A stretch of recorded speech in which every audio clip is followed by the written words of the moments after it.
everybody. Cheryl MacKinnon here. Welcome to Great Wellness Getaways. I know the name says that we're getting on a getaway, but these few podcasts that I've been doing of the last several weeks aren't necessarily about getting away somewhere for that refresh and repause. They're also about talking to industry leaders throughout the beautiful province of British Columbia who are really helping steer the ship, if you will, as we get through what COVID has done to tourism and hospitality. And as an insider, I think it's really important that the consumer understands what the industry is going through at this time and how we're coping with it. And I'm really, really excited to welcome my guest today, who's a dear friend and quite an industry leader and spokesperson for us these days. Walt Judas is the CEO of the Tourism Industry Association of British Columbia. He was with Tourism Vancouver for many years, and he is just really our hero right now as he is fighting the fight for so many businesses that have been affected by COVID. So Walt, welcome to the show. Thank you, Cheryl. It is so nice to be here, and I know that we've stayed connected over the last number of months, and you've really helped me in many ways get through this. Your encouraging words, your affirmation of the things that we're doing, and your interest in helping the industry has been most helpful to me, and I really appreciate all that you're doing. I know that you've been in a bubble as well, being on the Sunshine Coast, but at the same time, your impact has definitely been felt. And so I thank you for all that you're doing, and again, for the opportunity to be with you. Thanks, Walt. It's great. And you know, this leads me to what you've been doing in the weekly newsletters that you put out, the nuggets that are in there, and how you are keeping the industry abreast of the activities of many, not just one, but of many, from government to entities, suppliers, goods and services in our industry, has been really encouraging, if not inspiring, if I can use that word. Well, thank you. I really appreciate that because it's something that we work hard at doing. We started off in mid-March when this first broke. The issues around COVID were affecting our industry, and we decided we would communicate through our newsletter on a daily basis. We did that right through mid-July, and then we went to 3 days a week. But the newsletter and the information contained therein has been really well received. It's been very helpful to help direct our industry to the resources that they need, but it's also been helpful from the perspective of sharing the stories that people are telling about their particular situation, how desperate they are, what they face in the future, and being able to amplify those stories to government to hopefully enlist government action and get the response and the help that we need to get the industry past COVID-19. The government's plan to try to fight or contain COVID-19, from that point on, we were in deep trouble. It wasn't that businesses were mandated to close. It was because of the travel restrictions and border closures that businesses were forced to close, if only because there were no revenues, no customers, couldn't keep people employed, etc. So right from the start, we looked for measures to address issues like liquidity, businesses not being able to pay their monthly rent and utilities and other fixed cost expenses, not to mention those businesses that were gearing up for opening in sort of the peak summer or seasonal parts of our industry that rely on international visitation. But aside from addressing liquidity, there were a whole number of measures that we put forward to government to try to get some help, try to make sure the industry sustained itself to some degree or was in a position to recover post-COVID. I don't think anybody realized at the time how long this would last until March turned into April, into May and June and so on, and we realized this is around to stay for a long, long time. At the same time, because of good, strong government health and safety measures, we did see and have been experiencing an uptick as part of phase 3 in reopening. So That allowed British Columbians to travel beyond their own hometowns, perhaps regionally, and then beyond their home region into other regions, and perhaps even into other parts of Canada, and also gave permission, I suppose, although not great endorsement, but permission for Canadians to travel to British Columbia, obviously adopting some of the health and safety protocols that were in place, and also because industry was very much prepared to welcome people from other parts of British Columbia and Canada due to the health and safety standards they put in place. So what we're seeing now, and this is a Coles Notes version of the last few months, Mm-hmm. but what we're seeing now is pent-up demand has translated into people traveling to the hotspots in the province. Now, when I say that, it's British Columbians traveling to the places that they might normally travel to in the summer months. So the Okanagan is super busy. Osoyoos, Oliver, Penticton, Kelowna, Vernon, Kamloops to some degree. Those are places where people are going to spend some valuable time with friends and family at the beach, at the wineries, and so on. Parts of Vancouver Island, the whole Courtenay region, Tofino. Tofino has never been busier Oh, I know. because it's a spot that most people have wanted to see, or many people, many British Columbians go year after year. Places such as the Kootenays are fairly busy because they largely attract Alberta traffic. 65% of their visitors are from Alberta. They have second homes there and so on. And so the Kootenays have enjoyed a nice uptick. But by and large, the rest of the province has not had the same success as the jurisdictions that I just mentioned, albeit people are visiting. But that's for a 2-month window. What happens come mid-September when kids are back in school, families are compelled to stay closer to home again for jobs and other reasons, including kids in school? That's the part that we're concerned about. So this 2-month uptick does not make up for the quiet period from March to June, nor do we expect it to make up for the September through December period, let alone what happens next year. So that's, as I say, a quick version of where we're at as an industry at present. Well, and to your point of where people have been traveling, they haven't necessarily been able to access all of the outlets, the accommodations as well, because the media has not been comparing apples to apples in the broader sense, because a lot of the properties are only open at 50% capacity. And the feedback that I've been hearing through colleagues is the staffing levels have been really difficult, which they were going into this year at the best. And so some of the issues that we had pre-COVID are here and then magnified greater. So I think that while we're grateful as an industry for the travel that you see in the last 2 months, the reality is this is going to take a drastic turn, isn't it? Come the It fall, is. It is which is why indeed. you're lobbying so hard for this uh, grant loan aspect with the governments at all levels, the 680 million. How is that coming right now? Where does that stand? So I'll answer that question in a moment, but what we're also seeing, to your point, is the occupancy levels at most hotels aren't anywhere near where Mm-mm. they need to be. You need to be in the range of 50% or more to actually generate a profit. And if you're not able to do that, you're only opening part of a hotel, or in some instances, not opening your property at all. And that's the case in bigger centers like Vancouver and Victoria.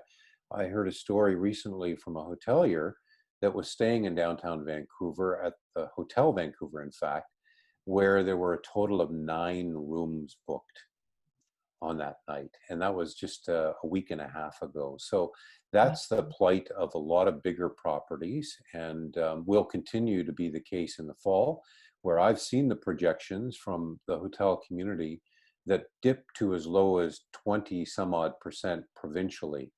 And it's broken down by region too. But when you're in that range, you as an industry cannot succeed, and we can't rely solely on British Columbia traffic for the reasons that I mentioned. People aren't going to be traveling to the same degree as they have been in July and August. So that leads me to your question regarding the package that we need from government, the biggest ask of which revolves around liquidity and the need for a working capital grant or low interest or no interest loans.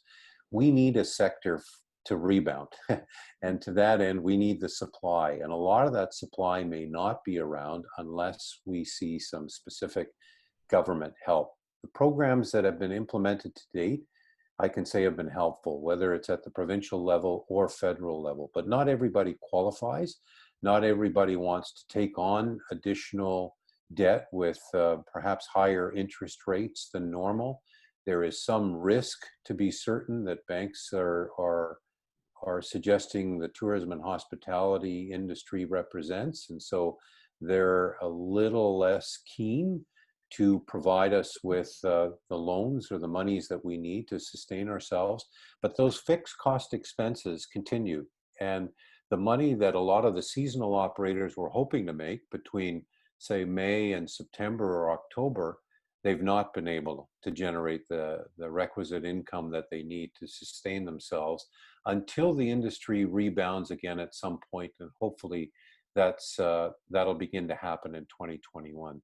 So those working capital grants are allowing the tourism businesses to survive, to remain solvent to some degree, or at the very least pay their fixed cost expenses, so that when the industry does rebound, we'll actually have the supply that's needed and the expectations that people have of visiting those tourism businesses again. And without it, you might see a lot of businesses go under. And that affects our reputation. It affects what people expect when they visit the province, and certainly puts a lot of people on the unemployment lines. Sure does. And the data and the stats are staggering. They really are. But notwithstanding that, when you talk about the reputation, I don't think it's only going to be ours. Everybody's in this around the world.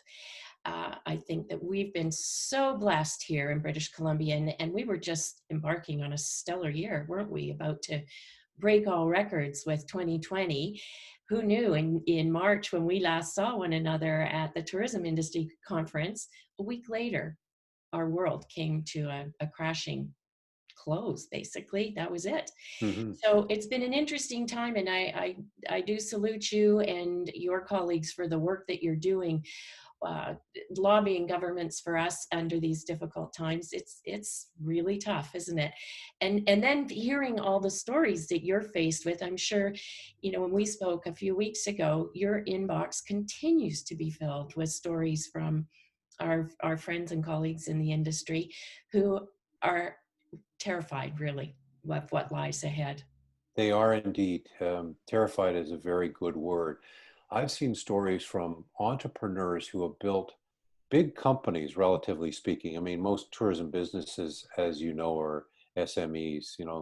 They're But just in our small industry, enterprises. they're Yeah, big. Yeah, yeah. yeah. But one company in particular, it's a transportation company. I won't name them, but they built up quite a business. They've hired lots of staff, new buildings, new infrastructure, new buses, etc., all in anticipation. As you pointed out earlier, we were on track for another record year. And we've had 5 straight record years by and large for revenue and international visitation and so on. Anyway, this company had built up this infrastructure. It all came crashing down in one fell swoop. And the principal of this company is actually looking for a job.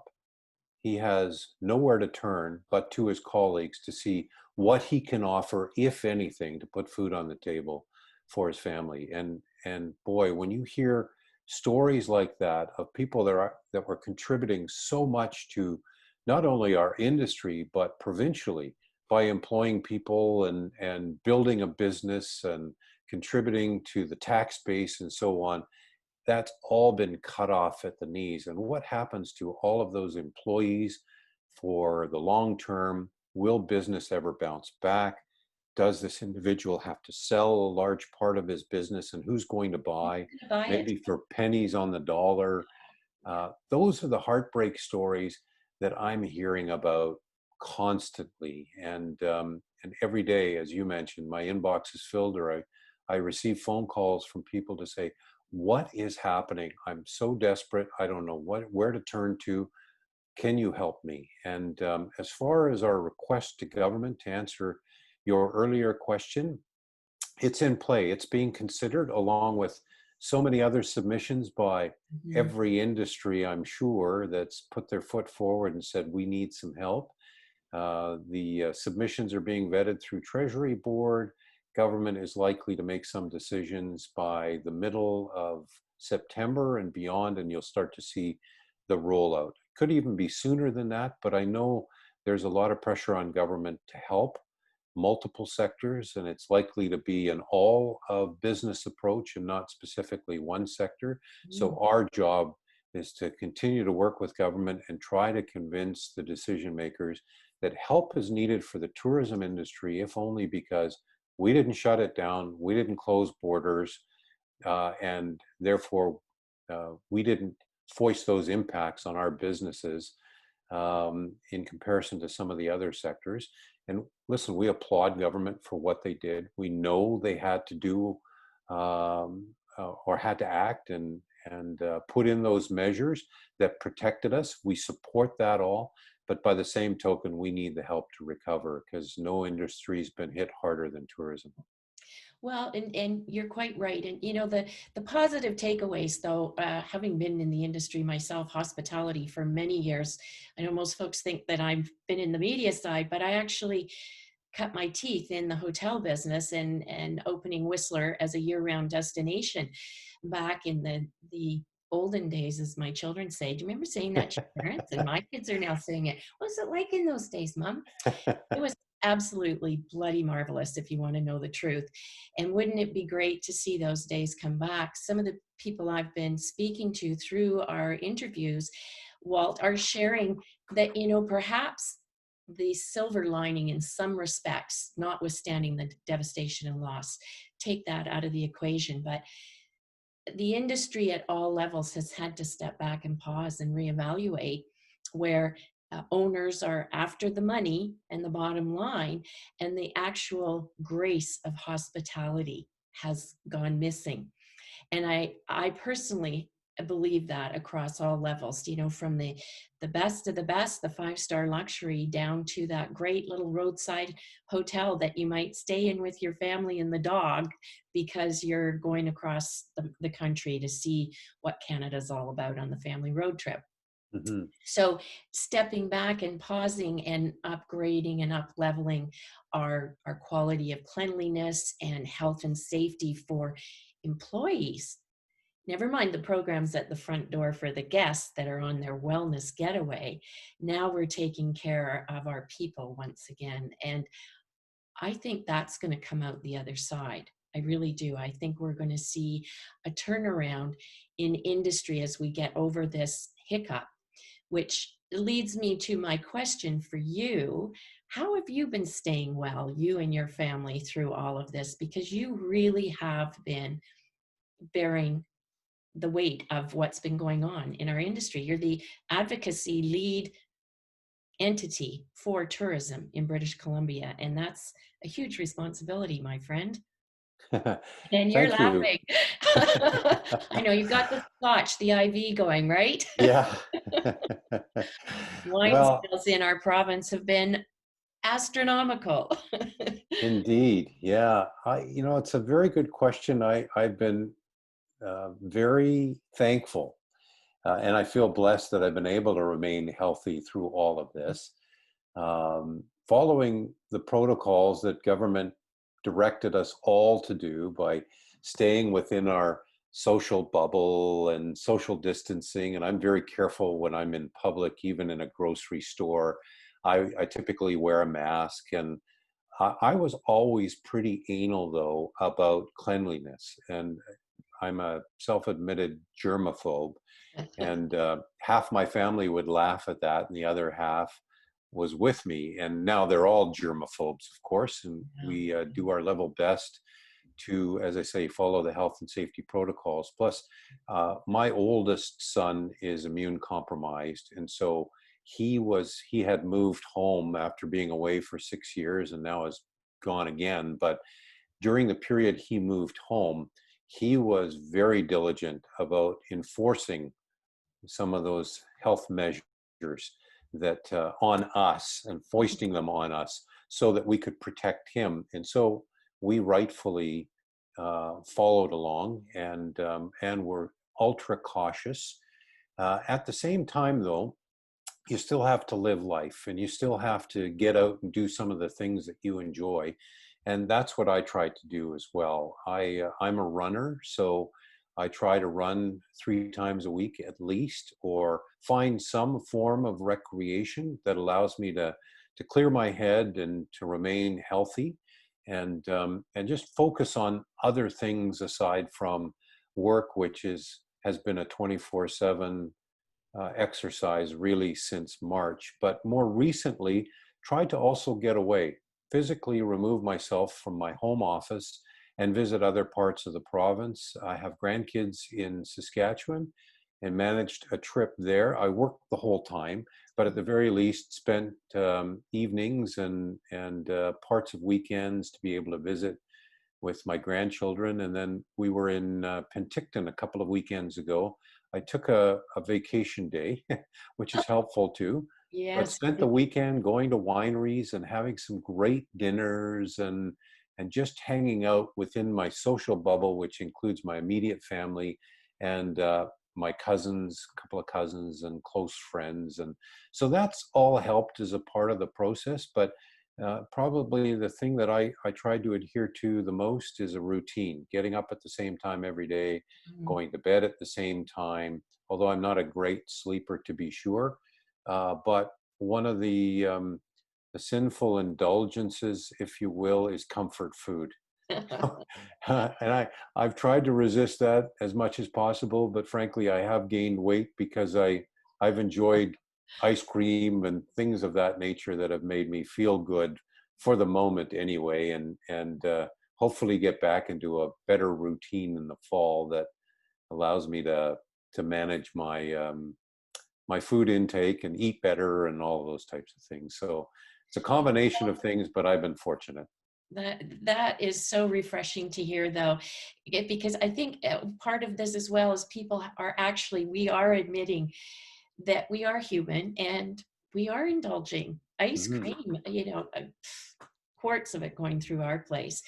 And I'm really happy to hear you talk about getting out and actually traveling to Saskatoon, which you did by road, or did you Yes. fly? Yeah, You we went by did road. kind of the all day leaving Yeah. from Kelowna, and we took my youngest son and his wife with us. But we also were cognizant of my daughter and her family and not wanting to put them at risk. So we barely stopped. I mean, to fill up with gas, and we Yeah. did an all day trip before arrival in Saskatoon late in the evening. But yeah, we drove. And next time, though, I think we'll fly. We've got a trip planned to fly, taking all the necessary precautions, but I'm not keen to do that 20-hour trip again by car. Yeah, it's long. It's long. But nice to hear about our Okanagan region too. We're speaking with Toda later in the week. Glenn and Ellen are coming on to talk about what's been happening up there. And again, the optimism, the 2 months have been tremendous. Everybody's feeling, I think what I'm sensing is almost they want to breathe in and they're holding their breath Yeah, because what's going to happen. And I know we've felt that on the Sunshine Coast. The coast has just been unbelievable. Unbelievable. 7 days a week. The ferry waits are 2 and 3 loads on both sides from Horseshoe Bay and Langdale. The campgrounds have gone through the roof. The bookings are already booked for next year on all the campgrounds, which I find interesting. And, as we go to wrap up here, because I know you're busy and I'm so grateful for you taking this time today. Some of those entities are what the public isn't thinking about. And that's part of what we've been wanting to share through these podcasts is just to help people think a little bit more about when they are going to visit our province or other provinces, cities, communities, for which we are so grateful. and for the most part, people are following the protocols, to be cognizant of the community that you go in more than ever, because you don't know where you've been. We don't know who's asymptomatic. We don't know what is ahead of us. And I think we all need to just be very conscious of that. Because Yeah, we want to travel. We're in the business. you heard the stories earlier on. Haven't heard many recently, but the stories of Albertans traveling here, for example, and their cars being targeted. Well, we're in the same boat when we live in, let's say, the Metro Vancouver area, and we want to travel to the Sunshine Coast, to Vancouver Island, to the Okanagan, etc. There is some reticence by people that live in those communities on visitors, on welcoming visitors from the big city, because the cases of COVID here are considerably higher than anywhere else in the province. And so we have to be mindful and offer the same consideration as we expect people from other provinces to abide by when they visit us. So you're absolutely right. I think I'm having a conversation, in fact, with the mayor of Tofino, who is quite perturbed. Tofino's overrun with visitors, and people are doing a lot of illegal things. She's quite perturbed about the debris that people are leaving behind in the garbage on the beaches and where they're parking and so on. But more importantly, she is wanting to find a way to parlay some of those experiences into good visitor behavior Mhm. and being respectful of the community that you visit, and knowing that you are side by each in a campground or wherever with people from elsewhere in the province, and to respect each other's territory, continue to follow the protocols, but also really enjoy yourself at the same time so that the Well, next that's person just can it. enjoy themselves Yeah, too. and So, that's a great point. Well, the last thing I'll share is just as people are listening to this, because we are experiencing this, and as you're talking with the mayor of Tofino, I'm in discussion with Seashell and Gibson's as well as Sunshine Coast Tourism, that when you visit rural communities, especially like ourselves, where you're very dependent, there's a trickle down to groceries and gas and all the basic necessities. And it's really disappointing as a resident who lives here year round and has for many years, to go for my grocery shopping, as my neighbors and others have been finding, and our shelves are bare because mm, others have come into the community. And I know Tofino, I was talking to a colleague there recently as well, has experienced the same thing, because it's not easy to get there either for the trucks passing through that highway there, when the residents are going without so that you can have your holiday in our backyard. We right. love having you. And yes, clean up and safely distance and do the protocols, and please have a great time and go on and tell people how wonderful it is. But we're trying to figure out how to say, remember what Dr. Bonnie Henry's been saying, and bring your own groceries. Yes, Simple thing, right? it is. But it Yeah, matters. So, that those are things that are coming out in all these conversations. And it's interesting to know we're not alone. So I think there's that aspect of it too going forward, because that's a great component of tourism. You think you're traveling to a community under normal circumstances, and you're spending money and you're giving back to that community. But under these circumstances, it's a little different. So it's a reminder to everybody to travel respectfully as well. exactly. No, very well said. And I think So, that's a lesson that we've got to convey hmm, to all people who are traveling around the province. yeah, I think we do. And I think that there's an opportunity there. So we'll see where that takes us. But again, Walt, thanks so much. Just an absolute pleasure. And I'm so glad to hear you're keeping well. The running is good, and so's the ice cream. I would agree. I'll keep doing it for the time being. Okay, well, we'll look forward to talking to you again in a few weeks' time, when we've got some news and maybe some inspiration for what's around the corner, because we're all in this together, and you know what? We're going to get out of this together. We are, yes. It's been my pleasure to be with you, Cheryl. Thank you so much for having me, and we'll look forward to connecting again very soon. You bet. Bye-bye. Bye bye.